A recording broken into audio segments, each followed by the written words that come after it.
आज फिर मध्य प्रदेश में कांग्रेस की झूठ की दुकान सज रही है। लोग बना, आपने झूठे आरोप लगा दिए।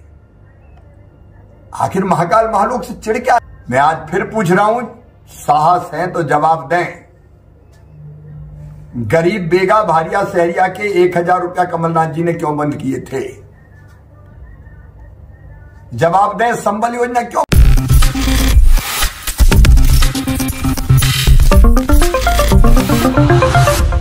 नमस्कार, आप देख रहे हैं नेक्स्ट 9 न्यूज। मैं तुषार आपके साथ। दर्शकों, आपको बता दें कि मध्य प्रदेश में 17 नवंबर को चुनाव होने, विधानसभा के चुनाव, और इसको लेकर जहां एक तरफ भारतीय जनता पार्टी के बाद एक अपनी जो राजनीतिक रणनीति है वो जमीन पर उतारती हुई दिखाई दे रही है, तो वहीं दूसरी ओर कांग्रेस पार्टी भी पीछे हटने वाली नहीं है। आपको बता दें कि कांग्रेस पार्टी से प्रियंका गांधी वाड्रा जो है वो मध्य प्रदेश में इस वक्त मौजूद है, भाषण दे रही हैं। और यहां पर आपको बता दें कि जब यहां पर वो आने वाली थी मध्य प्रदेश में, उससे ठीक पहले शिवराज सिंह चौहान जो मध्य प्रदेश के मुख्यमंत्री हैं, भारतीय जनता पार्टी के नेता हैं, उनका एक वीडियो सामने आता है। उस वीडियो में वो यहां पर जो है प्रियंका गांधी और कांग्रेस पार्टी से कई सवाल करते हुए दिखाई देते हैं। और उन्होंने यहां तक कहा कि आज मध्य प्रदेश में झूठ की दुकान खुलने वाली है, यानी कि प्रियंका गांधी के भाषण से पहले इस तरीके का बयान वो देते हुए नजर आते हैं। साथ ही साथ राम मंदिर के मुद्दे को लेकर, महाकाल के मंदिर को लेकर यहां पर जो है कांग्रेस पर जो है वार करते नजर आते हैं। कहते हैं कि ये इनको राम से प्रॉब्लम है, राम मंदिर से दिक्कत है, महाकाल से दिक्कत है। ये लोग चाहते हैं कि कहीं भी इनके बैनर, फोटो, पोस्टर्स ना हो। इन्होंने इलेक्शन कमीशन में जाकर शिकायत भी की है कि राम मंदिर के पोस्टर्स क्यों लगाए जा रहे हैं, राम की तस्वीरें, महाकाल की तस्वीरें क्यों लगाई जा रही हैं। इसको लेकर भी लगातार शिवराज सिंह चौहान ने यहां पर जो है कांग्रेस पार्टी को घेरा है। दरअसल पूरे अपने इस भाषण में, इस बयान में उन्होंने प्रियंका गांधी, कमलनाथ और इस पूरे राम मंदिर वाले मामले को लेकर क्या क्या कहा है, सुनाते हैं आपको। आज फिर मध्य प्रदेश में कांग्रेस की झूठ की दुकान सज रही है। आज फिर प्रियंका जी आ रही हैं। मैं सबसे पहले तो प्रियंका जी से यही सवाल पूछना चाहता हूं कि भगवान राम और भगवान राम के मंदिर से आपको तकलीफ क्या है? कांग्रेस ने शिकायत की है चुनाव आयोग को कि भगवान राम के मंदिर के फोटो होर्डिंग लगाए जा रहे हैं, वो निकाले जाएं। महाकाल महालोक के चित्र लगे हैं, वो निकालो। अब भगवान राम के होर्डिंग अगर लगे हैं तो राम तो रोम रोम में बसे हैं। राम इस देश के जन जन की सांस में बसे हैं। कभी आप राम को काल्पनिक बताते थे, भगवान श्री राम को जो करोड़ों करोड़ों के आराध्य है। भगवान राम के बिना इस देश का काम नहीं चल सकता। कभी कहते थे कि मंदिर वहीं बनाएंगे, तारीख नहीं बताएंगे। अब तो तारीख पता है, 22 जनवरी।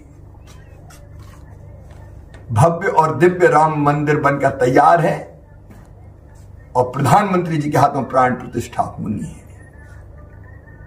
महाकाल महालोक बना, आपने झूठे आरोप लगा दिए।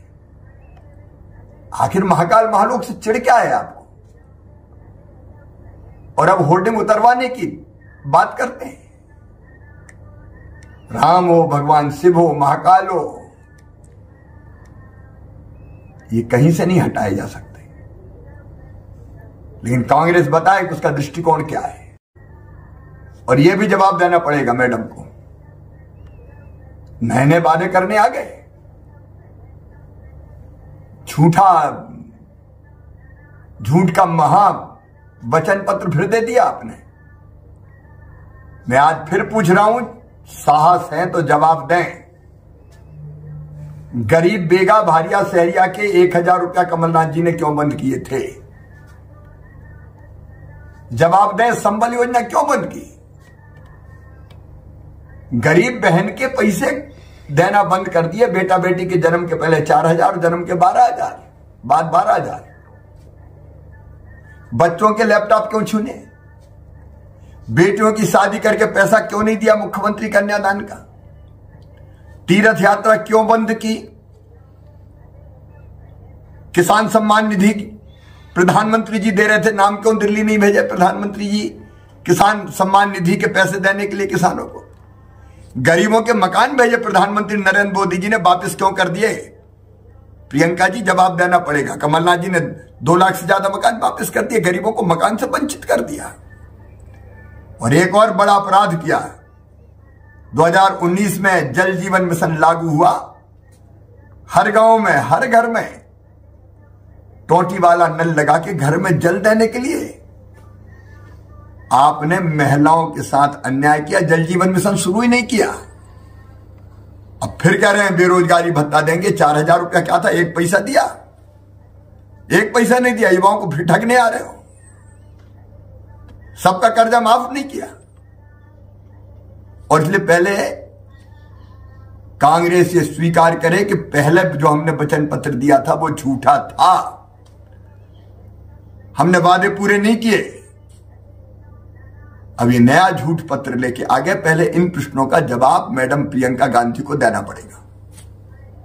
तो देखा आपने किस तरीके से यहां पर शिवराज सिंह चौहान जो है वो लगातार प्रियंका गांधी कमलनाथ पर वार करते नजर आए। साथ ही साथ उन्होंने कमलनाथ से कई सवाल भी पूछ लिए कि जो आज यहां पर इस वक्त जनता के बीच आकर गारंटियां और एक के बाद एक जो नई स्कीम लॉन्च करते नजर आ रहे हैं, उन्होंने पहले की स्कीमें क्यों बंद की? उन्होंने जो पहले की स्कीमें चली आ रही थी, उनकी सरकार में जो योजनाएं चली आ रही थी वो क्यों बंद की? जैसे कि गरीबों को मकान देने की जो एक स्कीम यहां पर गरीब आवास योजना के तहत प्रधानमंत्री नरेंद्र मोदी ने चलाई थी, वो बंद कर दी गई, वो यहां पर एमपी में नहीं दी गई गरीबों को। साथ ही साथ ओल्ड पेंशन योजना जो थी वो चल रही थी कमलनाथ के दौर में, वो बंद कर दी गई। साथ ही साथ बच्चों के यूथ के जो है वो लैपटॉप्स उनसे छीन लिए गए। साथ ही साथ जो महिलाएं हैं जिनकी शादी कराई जाती है कन्याओं की, उन कन्याओं का जो कन्यादान यहां पर मुख्यमंत्री के फंड से होता था वो रोक दिया गया। तो लगातार यहां पर एक के बाद एक यहां पर कमलनाथ पर सवाल करते हुए नजर आए और उन पर वार करते हुए नजर आए शिवराज सिंह चौहान।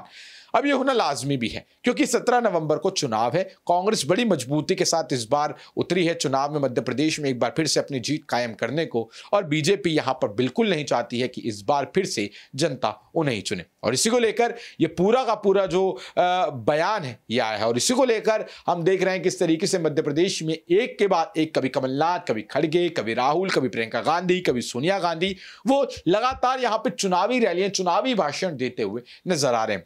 बहरहाल इस पूरे मुद्दे पर क्या राय रखते हैं आप, क्या सोचते हैं, नीचे कमेंट सेक्शन में जरूर बताएं। और साथ ही ये भी बताएं कि आपको क्या लगता है कि इस बार 17 नवंबर को जो चुनाव होने वाले हैं इसमें किसकी जीत होगी? जब 3 दिसंबर को रिजल्ट आएंगे तो जनता किसको चुनेगी, कांग्रेस को या फिर बीजेपी को? नीचे कमेंट सेक्शन में जरूर बताएं और जुड़े रहें, देखते रहें नेक्स्ट टाइम न्यूज। धन्यवाद।